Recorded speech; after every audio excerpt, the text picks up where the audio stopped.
In the baseball world, Bill Buckner is known for one moment in time. The lanky ball player exists in most people's minds as a statue bent at the waist. Over the course of his long career, he's assumed millions of poses, but in this freeze frame, Buckner is bent at the knees near the first base line, his glove between his legs, his glove not touching the ground as it should be, but a few inches above, just high enough for a dribbling grounder to scoot under. That dribbling grounder from New York Mets batter Mookie Wilson led to Ray Knight scoring the winning run in extra innings. 2 nights later, the Mets won the World Series. Bill Buckner was villainized. He was blamed for losing the World Series. He was booed by Red Sox fans the next year. He received death threats. But the truth is much more complicated, and Buckner much more than this one moment, this singular pose. For instance, Bill Buckner, scapegoat of the '86 World Series, has more lifetime hits than Reggie Jackson. He has more lifetime hits than Ernie Banks and Mickey Mantle. Buckner has more lifetime hits than Ted Williams. In fact, he ranks 66th all-time in hits and doubles. He also won the batting title in 1980 and has a lifetime batting average of .289, an incredible feat over a 22-year career. But people don't like complexity. We take shortcuts. We play the game of telephone with someone's life and use our emotions like razor blades to scrape away the troublesome facts that interfere with our outrage and righteousness. In the beginning, there is the story, but over time only the echoes of a story linger, until the echo becomes the story.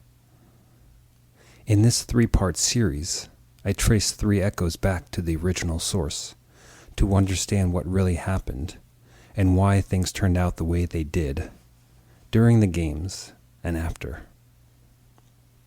In part 1, there's Bill Buckner, and then the tragic story of Donnie Moore, who pulled many others into the tragedy with him. And finally, there's Rick Ankiel, a story so fascinating it's truly worth the time it takes to tell the full tale.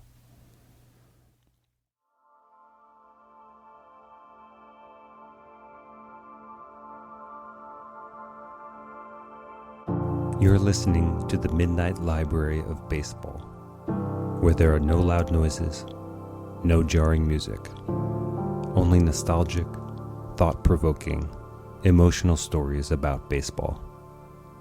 I'm Ben Orlando.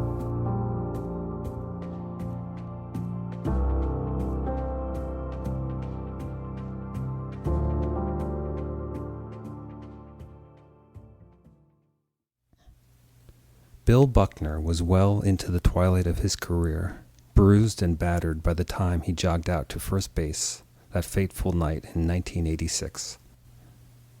Buckner was born in 1949 in Vallejo, California, and was already on Major League Baseball's radar by his late teens. It was Buckner's mother who signed him up for Little League, but his father, who died when Buckner was a teenager, was very active in his children's ball playing, whether it was Bill and his 2 brothers in baseball, or their sister Jan in softball. According to Buckner's mother, the family used to spend hours practicing baseball in the living room, and Bill was so good, his mother lied about his age so he could start Little League a year early. And according to his brother, little Bill Buckner, the smallest, youngest kid on the field, was quickly running the show. Quote, "Here's this little kid with freckles showing everyone how to do it." End quote. California Angels scout Joe Gordon said that teenage Buckner, quote, "had the finest swing I saw anywhere on the West Coast, and probably is one of the best young hitters in baseball." End quote. In 1968, Buckner was drafted by the Dodgers. In 1970, scout Goldie Holt told Dodgers Vice President Al Campanis, quote, Buckner has so much ability and is so far advanced that I would put him in left field and leave him there against all kinds of pitching." End quote. That same year, Ted Williams, then manager of the Washington Senators, and the last major league player with a season batting average over 400, watched Buckner take batting practice in spring training, and praised Buckner for his form. Ted Williams predicted that Buckner would win a batting title one day, and Buckner did in 1980. But Bill Buckner's greatest attribute might also have contributed to what happened in 1986. According to Dodgers manager Walter Alston, Bill Buckner had a fiery temper and an intense personality and work ethic. This intensity and drive caused him to play through injuries. At the start of his career, Buckner played outfield and played it well, making many spectacular plays. But in 1975, he injured his ankle and moved to first base. Maybe he would have recovered fully if he'd taken time off. Maybe he wouldn't have. But Buckner pushed on, playing injured time and again. From writer Jeff English, quote, "He never fully recovered. For the remainder of his career, he was forced to rely on a series of elaborate pre-game rituals in order to force his body onto the baseball field." End quote.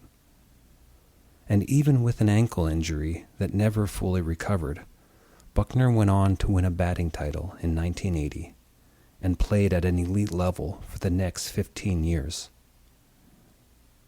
But what really happened in the World Series that would come to define Bill Buckner? First, the 1986 World Series was a powder keg the moment the Red Sox entered the picture. Built into this story is 4 generations of Boston fans, hopeless and bitter after 68 years without a championship title.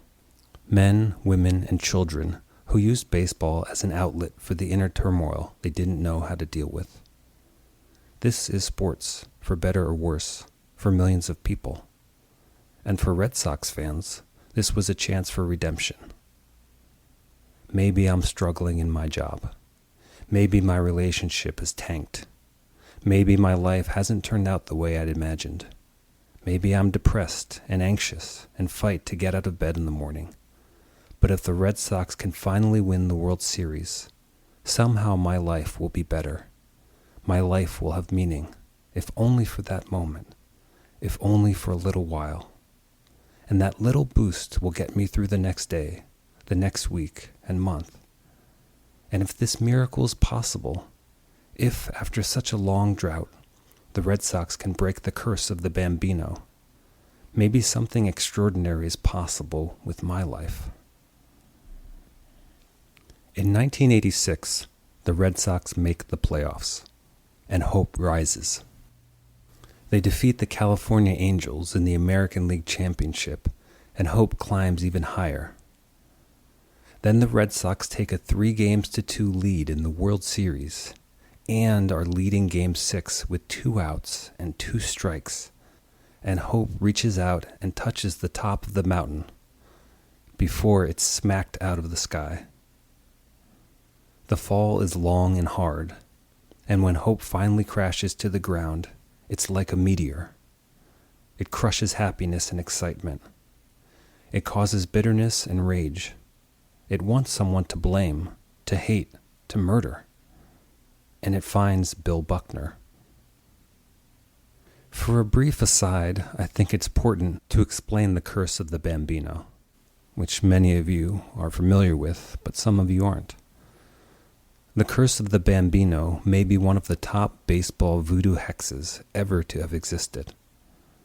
Prior to 2004, 1918 was the last year the Red Sox won the World Series, and helping the cause at the time was 23-year-old Babe Ruth, who pitched for the Red Sox and went 2-0 in the World Series, giving up only 1 run in 17 innings. In 1919, the Red Sox decided to sell Babe Ruth to the New York Yankees. Before the sale, the Red Sox were one of the most successful franchises in baseball. After the sale, not so much.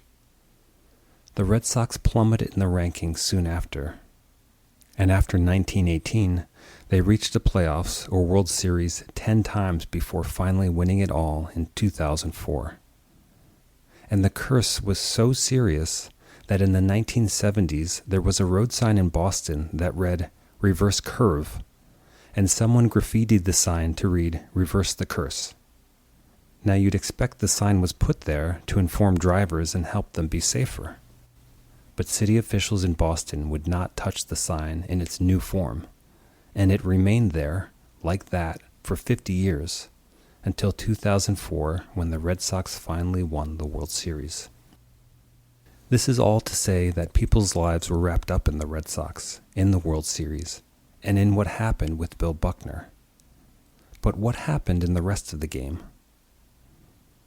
The Red Sox were up 3-2, needing only one more game to win it all. And in the 8th inning of Game 6, they were leading 3-2. And that's when Red Sox manager John McNamara decided to use a pinch hitter for pitcher Roger Clemens. And if you substitute a pinch hitter for the pitcher, it means the pitcher has to come out of the game. Clemens had pitched 7 strong innings, and the Red Sox were winning. So why would McNamara pull one of the best pitchers in the game with so much on the line? Not only was Roger Clemens one of the greatest pitchers of all time, but he put up some of the best numbers of all time in 1986. Clemens led the league in wins with a ridiculous 24, and led the league in earned run average at 2.48. He also pitched a lot of innings and threw 10 complete games, so he'd proved he could go for the long haul. It was a controversy for years, as manager John McNamara swore that Clemens walked up to him and said, "That's all I can pitch," and showed the manager his finger where the skin was torn away. But according to Clemens, he never said anything close to that, and wanted to keep pitching. According to Clemens, McNamara decided the better move was to use a pinch hitter, since pitchers are normally terrible hitters. Clemens admitted his finger was banged up, but that had never stopped him before. And it is hard to believe that someone so competitive as Clemens would have wanted to leave the game. Years later, Mike McNamara, the manager's son, confirmed his father's story, saying that McNamara had talked to Clemens, who told him he was running out of gas and his finger was torn. And Mike McNamara's argument was that, considering Clemens' excellent performance in the game, 2 runs, only one of them earned, and 8 strikeouts, his father would have been crazy to pull him unless Clemens had said something. Whatever the true story, Clemens left the game, and closer Calvin Schiraldi came in, and soon gave up a run to tie the score 3-3. Fast forward to the top of the 10th. The Red Sox scored 2 runs to go up 5-3. Now also in that inning, Bill Buckner stepped to the plate. And what had happened in all 3 of the previous series wins was that McNamara replaced Buckner late in the game with Dave Stapleton. Remember, Buckner had been playing injured for years. He was suffering from a variety of injuries now. And ever since his ankle injury in 1975, Buckner had needed to perform a long pregame ritual to prepare his body.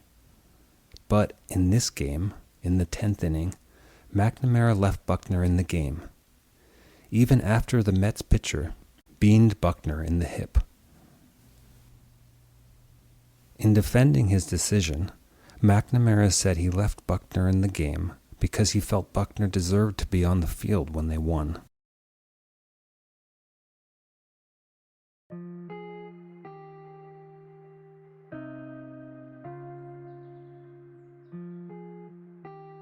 If you like the show and crave more content, you can become a Patreon member, where you'll have access to additional audio episodes, video interviews, and other articles and images linked to the show. Go to Patreon/Midnight Library of Baseball. And since this is a one-man production, every bit of support helps. You can donate at midnightlibraryofbaseball.com, and you can add reviews on iTunes and Spotify. Okay, back to the show.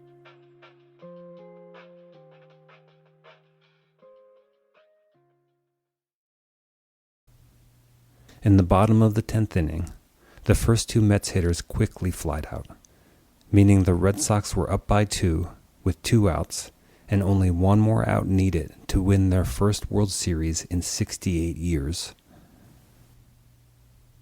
Imagine sitting in the stands or at home on the edge of your seat as a Red Sox fan. Your team is up by 2 runs with 2 outs and no one on base. The odds are significantly in your favor. But at the same time, if you are a Red Sox fan, at the back or front of your mind is the thought, the phrase, the curse of the Bambino. Third base umpire Harry Wendelstedt had a tradition of collecting the hats of third basemen on winning World Series teams, and in the 10th, with 2 outs, he asked Red Sox third baseman Wade Boggs for his hat.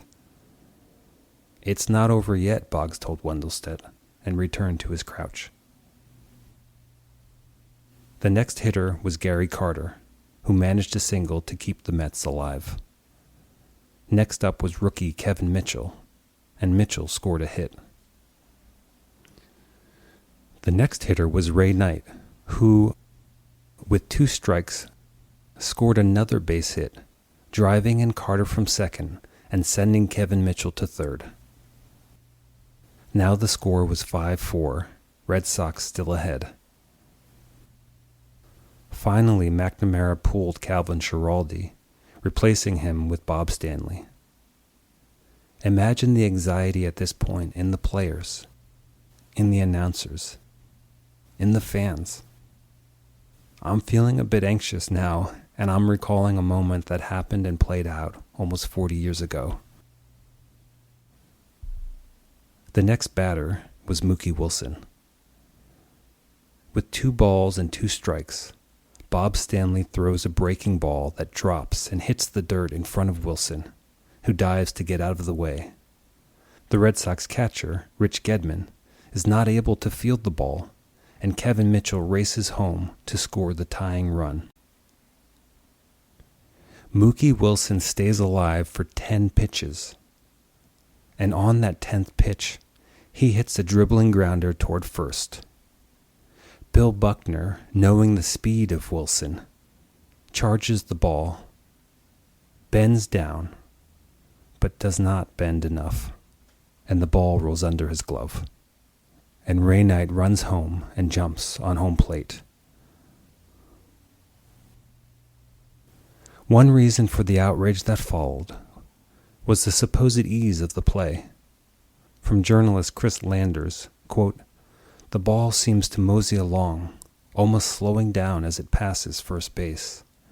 It's not just the sort of play that you expect a major leaguer to make 100 times out of 100. It's the sort of play that everybody watching at home, fairly or unfairly, could imagine themselves making." End quote.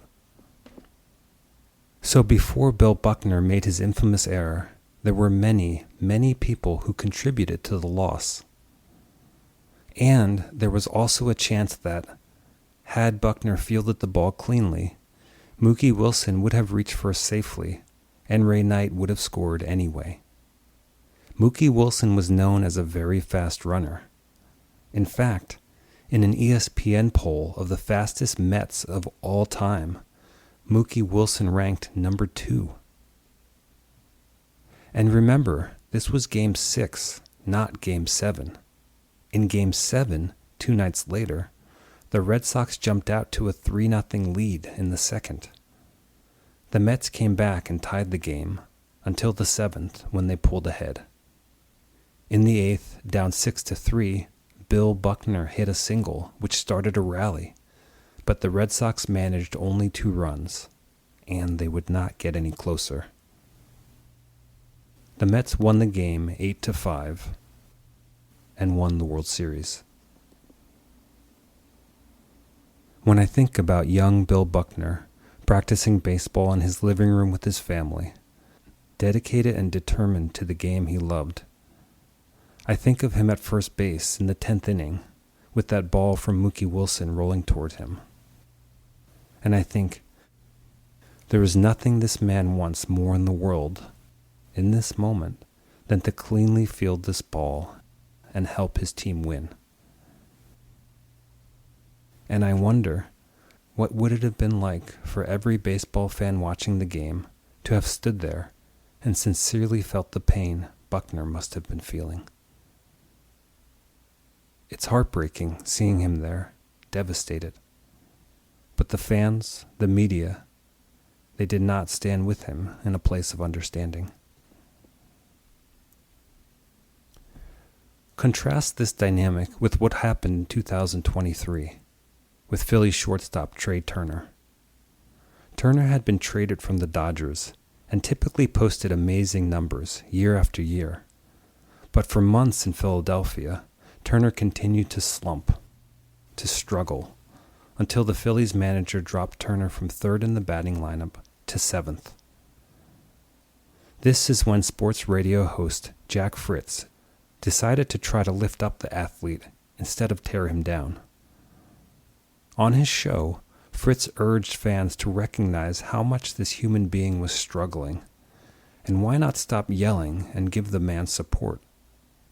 So the next game, when Trey Turner walked up to the plate, anxious and defeated, thousands upon thousands of Philadelphia fans gave Turner a standing ovation.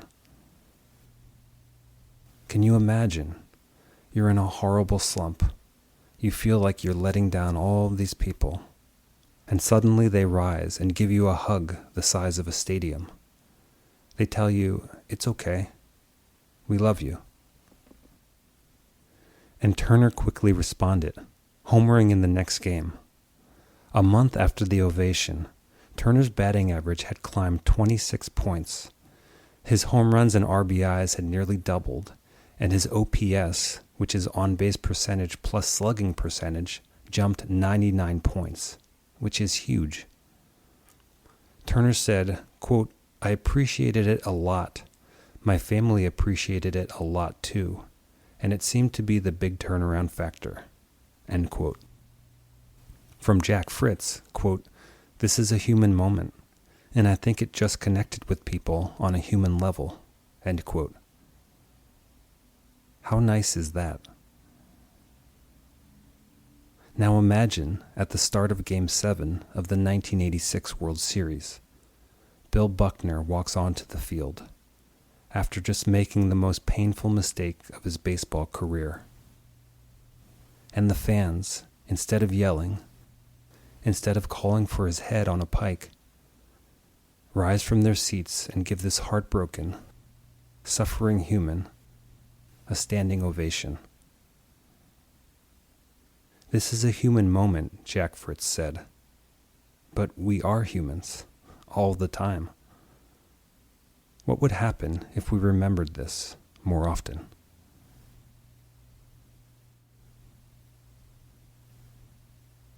This is the end of part 1. For part 2, in continuing to trace echoes back to the source, I'll explore the echo of Donnie Moore, whose life ended tragically, and whose life was also intertwined with the Red Sox in 1986. Moore did not talk to many people about the pain he was experiencing, but the one person he did share with, it turned out, was none other than Bill Buckner. Next time on the Midnight Library of Baseball. If you enjoyed this show and my other episodes, please leave a review on iTunes or one of the other podcasting hosts. I also welcome suggestions for future shows or other kinds of comments. You can find the podcast at my website, midnightlibraryofbaseball.com, and you can subscribe on iTunes, Spotify, Podbean, Google Podcasts, and a variety of other platforms. You can also find me on Instagram at Midnight Library of Baseball and on Facebook. The music is A Long Way by Sergei Pavkin at Pixabay. Good night.